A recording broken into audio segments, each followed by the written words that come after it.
Okay. Hopefully the sound is good and everything. All this, I'm just going to basically just recite some really awesome Alan Watts videos that are produced with sound. They're all on YouTube. There's like multiple videos that are produced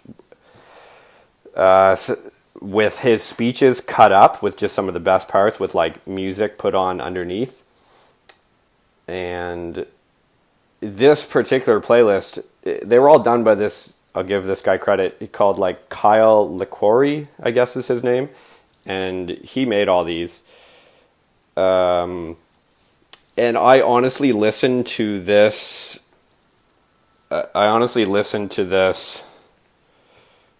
Literally probably like, I want to say like 45 times. 45 to 50 times. Literally.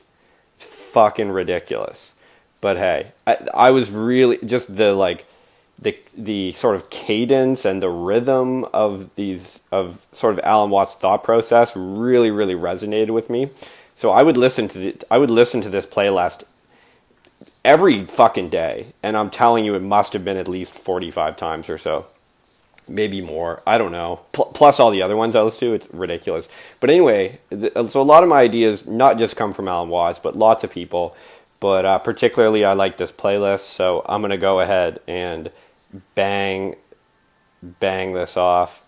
So here we go. Thank you to anyone joining on Instagram. That's wicked. I'm just learning about how to operate this stuff. I hardly even know how to fucking turn on my cell phone and use text message, so it's all new to me. But whatever. Here we go. I'm gonna bang this off. So stay tuned if you like it. Okay, so here we go. So change is emphasized. First to unsettle people. And so they can achieve permanence by hanging on to life. So then as a result of that, and I'm going to speak in strictly Buddhist terms, the follower of the way of Buddha seeks deliverance by non-attachment to the world of change. Seeks nirvana, the state beyond change. But actually, the whole problem is that there really is no other problem for a human being than to go over that waterfall, just as you go over any other one, just as you go on from day to day, just as you go to sleep at night. Be absolutely willing to die. Now, I'm not preaching. I'm not saying you ought to be willing to die. You should muscle up your courage and somehow, face the terrible thing when it comes. That's not the idea at all. The point is that you can only die well if you understand your disappearance as this organism is simply seasonal. That you are just as much the dark space beyond death as you are the light interval called life. These are just two sides. Because you is the total mechanism. So you can't have half a person. You can't have half a wave. Nobody ever saw a wave with just a wave but no trough.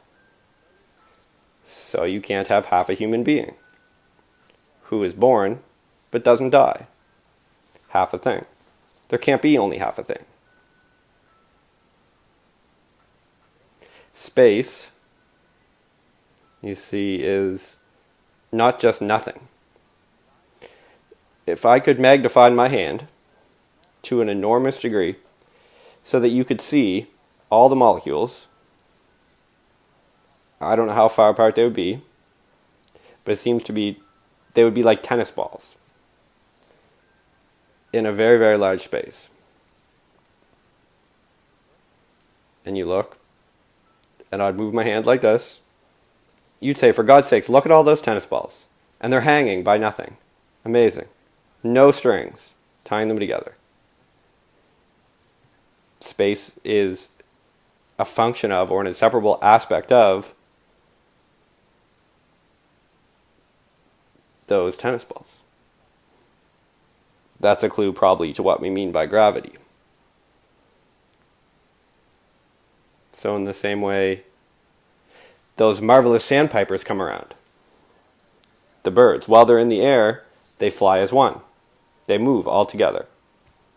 When they lie on the mud, they go pecking around for worms. They're individuals. One click of the fingers, they all go into the air. Back as one. They don't need a leader. They all turn together. They go off in another direction. They're like the molecules in my hand. Individually, they're one. But when I wave, they go together. Okay, cool. Well, so that was the first Alan Watts video in this playlist. If you just Google Alan Watts with music, it will pretty much come up right away. It's like there's literally like I think like 45 or 50 videos, actually 55, and it's like my favorite one. It's one I listen to time again. So all that stuff I was just saying, that's like actually Alan Watts. That's him talking, really, but I sort of put my own spin on it. So yeah, so thank you for the people watching on Instagram. That's cool. I don't know if you can hear properly or whatever, but thanks. Yeah, I guess I can do another one. That one's called Go Over the Waterfall.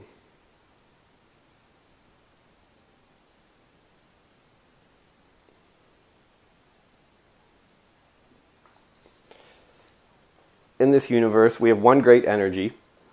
There is no name for it. People have used names like God, like Tao. But God has so many funny associations with it.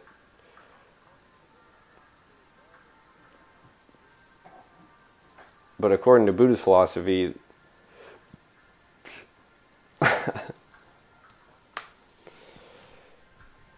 okay. Back to the Instagram. Do we have any marvelous questions for me? I don't know if that was actually a good idea to like recite the Alan Watts stuff. I don't know. It didn't really... I more prefer to just say it on my own. Like I have his ideas. I have all the ideas that I've created, like, or I've created over time. She says I'm not understanding very well, but I love the voice. Okay, yeah. That's probably true. Like, because I think it is better for me to put all this kind of things into my own words, because it's the best way to do it. So anyway. I'm actually going to go ahead and just say another sort of Zen story, but this is all in my own words, okay? So maybe it'll be easier to understand. Okay, so there's this farmer, right? And this is in, like, ancient China. So the farmer, he has horses. He has all kinds of horses on his farm, and they're in a fence. And one day, the fence gets blown over in a storm, and one of the horses escapes. Okay? And so the horse escapes from his farm, and all the village people come around and they say, like, oh my God, that's so sad, like I can't believe that horse escaped. And the farmer says, maybe. The next day, the horse comes back. And with him, he has 5 other wild horses that he brought back with him. They just followed him back. And so the townspeople come around again to the farmer. And they say, oh my gosh, you're so lucky. you've got 5 new horses. The farmer says, maybe. So, the next day, the farmer's son takes one of the new horses out into the field and is trying to break him in, trying to teach him how to be rideable. When he's doing this, the horse throws him off, and the farmer's son breaks his leg. Again, all the townspeople come around and say, oh my gosh, that's so sad, your son's got a broken leg. The farmer looks at them and says, maybe. The next day, the military army recruiters come around to the village and start recruiting the young men from the town to go and fight in a war with the army. But they don't take the farmer's son because he has a broken leg. The village people come around after their sons were taken to the army and say, oh my gosh, you're so lucky your son didn't go. The farmer says, maybe. So it's just all always saying, like, you don't know what the fuck is good or bad. Like, you don't know if losing a horse is good or if it's bad. It depends. It depends on how you're going to see it. It depends on what comes after it. And to me, that is kind of like the principles of like Zen, if you want to call it that, or like enlightenment, or like self-development, or whatever. It's like, how are you to know what is good and what is bad for you? And it's more of an opportunity for you just to experience some type of reference point, or for you to even just like lean into that resistance. Like even when I say to people, like, or people tell me like, oh man, Luke, like, I heard you're into meditating, I heard you're like learning about Zen and this type of shit. I'm like, yeah, okay, cool, I'm trying. They're like, well, I want to meditate. Like, I tried one time, but it was hard, so I quit. It's like, yeah, that's the fucking point. It's like, it's uncomfortable and it's hard, but the point is that you lean into that hardness, right? Like, well, I sat there for 30 seconds and it was fucking hard and I didn't understand. And I didn't understand, like, what to do or how to... So let me put this back on. Like, I didn't understand what to do, or it didn't make sense to me. It's like, yeah, dude, that's the point. You make sense of what doesn't make sense, and you just experience that, and you grow from that, and you start to realize that you aren't. It makes no difference, like it didn't to the farmer in the story. It makes no difference if you got a new horse, if you lost a horse, if your fucking son broke his leg, if he didn't break his leg, because there's always new things that come around. And there's always new aspects to your life, and the point for you is to become a more fulfilled version of yourself, and that's actually what you're doing here. Like, that's actually your point of being alive. And a lot of people don't even get that. They spend their time invested and concerned about minor aspects of, like, this little reality or this little society. Like, oh fuck, should I get a BMW? Oh, that one girl doesn't like me. Oh, that one guy has a bigger fucking biceps than me, and it's like, it's only the way that you feel about it. It's like, okay, well, how did you feel when that one girl said you're fucking stupid, or that one guy's jacked and you're not? Oh, well, it hurt inside me. Okay, good, perfect. Embrace the hurt. Well, it hurt right in my stomach here. Good.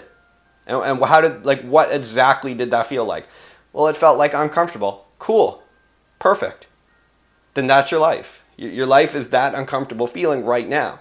Breathe into that. Is it possible that maybe that would feel less uncomfortable at some point? It's possible. Cool. Then that right there is your fucking existence. And like, that's what you're working with.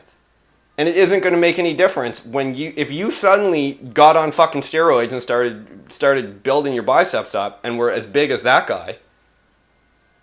It wouldn't eliminate some kind of feeling, Like, you'd still have some kind of feeling, some kind of existence. So it's not going to help you to escape your current state. It's not going to help you to escape your current present existence. What you want to do is build up your fucking ability to engage with that, and build up your frame and your perspective on reality over time. It doesn't happen overnight, but you can do it over time, and you become like a more robust like human being, or like vessel for fucking universal consciousness. That's what you're supposed to be doing. Like, I'm sorry no one told you that. I'm sorry your fucking high school principal didn't tell you that. But it's not really in their interest. It's not in society's interest to like explain this to you. Because then it's not as easy for them to just convince you to go march away to fucking war to buy 2 new BMWs that you don't really want. It's like society is not really going to benefit from you, like the one person or like whoever is just going to like sit there and be, if you're just like sitting there and you're just like content with yourself, like you're not going to be happy. Like, for example, like we'll take, since we have one person on Instagram, Sweet Caroline _99. Thank you very much for joining. You've been a fan on Instagram of mine for a while, so I very much appreciate that. And I'm glad that you showed up here. So let's just take Sweet Caroline, for example. It's like, society is not all that interested in whether or not she's like super content and happy with herself right now. It's like, who gives a shit? Like, that's not really benefiting our like I guess like capitalist, like consumerist society. Like, it's more beneficial for that society to kind of like break her down in some way and be like, no, like you should have a better car. You should have like a better husband, or you should do this. It's more in their interest to cultivate that type of behavior so that she's more pliable, right? That's the point, and it's insane. Like, it's insane. Like, what we're doing is not really right. Like, it's fine that we have electricity and fucking the stoplights work and you have like access to clean drinking water, hopefully. Like, that is cool and that is great. But we have to kind of move beyond that paradigm now and be like, okay, well, we actually also have to increase each person's own like internal worth, because if we don't do that, we're going to be constantly trying to like fill that with other bullshit, and that's inevitably going to hurt someone. Like, like if you're feeling bad, like in some way, that's going to fuck over someone else. It's like, then you're going to need like $100 million, and you're just going to like hoard it away. Like, it's not bad to have $100 million if you're using it for a good purpose, but that's what breeds like the creepy weirdo like banker dude. You're like, fuck that, I need $4 billion. Like, yeah, I need like 6 fucking Learjets. Like, I need 15 fucking Maseratis. It's like, dude, maybe, like, if you absolutely love Maseratis and you just like really enjoy them, that's cool, that's fine. But I think there's a big disconnect between like how most people are purchasing Maseratis or Ferraris and what they could really be doing with themselves. Like, so those are some like, I guess like Zen concepts that, you know, that I'm kind of interested in. Like, this is a way that, I guess this is some like value, because everyone talks about like value now. Like, what value are you bringing to the table? Like, okay, good, well, here's my value. Like, I've put together some understanding of like Zen, or like the way, or the Tao, or what I would call just like a reasonable way to engage with your own life. And again, it's like, if you want to share that with people, it's like, if you help 1 million people, then you'll become a millionaire. So you need to help more people, and then you'll make more money. Okay, good. Well, I want to make money. We all do. Who the fuck doesn't? I want shitloads of money. Well, then let me try to help people. How can I help people? Well, you know what? I don't know how to operate fucking computers very well, as we know.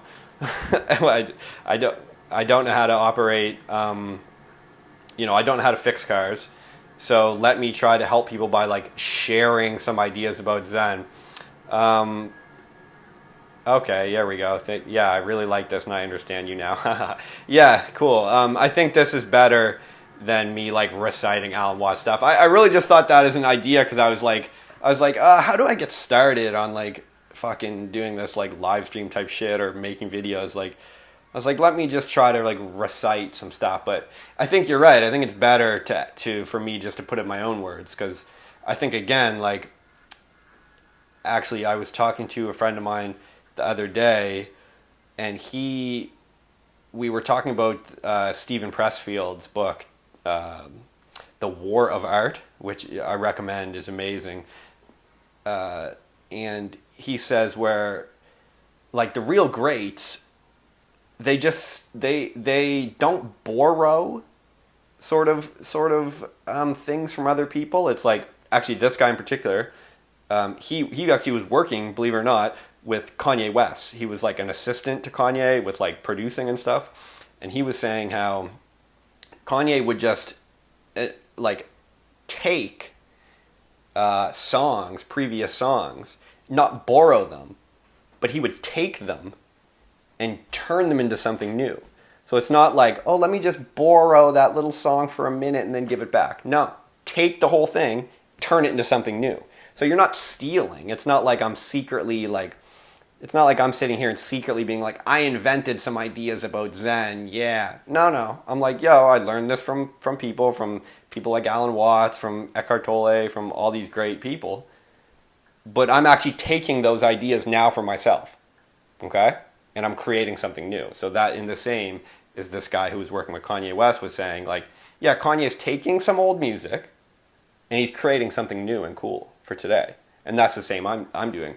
It's like people don't want to sit there and listen to a fucking 100 hours of Alan Watts. I did because it resonated with me, right? So I did it. I had no problem doing that. I'll fucking do it again. I'll listen to some more. But why don't I just take it and convert it for today's audience who's on Instagram and fucking YouTube and Snapchat and all this type of shit. And I'll try, and I can swear and I can use words that make sense and I'm not a fucking idiot and I'm not coming from some weirdo place of like, Zen, everyone needs to be a fucking butterfly. And I don't give a shit about that. I'm like, no, what actually is true? Like, what actually works? How does this actually make sense? Let's figure it out. And it's not some special thing where you have to sit in a monastery somewhere and like meditate for 10 hours a day and listen to some like shuffling idiot that eats only rice. Like, I don't care about that. Like, that might work for some people, and if it does, that's great. But if it doesn't, that's cool too. Like, I'm only interested in how can I actually impart this knowledge? Like, how can it actually benefit someone? Oh, is that playing or what? Yeah, cool. So yeah, that's basically what's going on. So yeah, that's my first live stream. I don't know if that made any sense. I think that the part with Alan Watts is not really, like reciting his stuff is not really I'm not really gonna do that again. But anyway, this was number 1. I'll try and slide off some more. It's super hot right now. I'm like sweating, so I think I need to go and get a glass of water or something. Okay, everybody, peace out on YouTube. Peace out on Instagram. Catch y'all next time.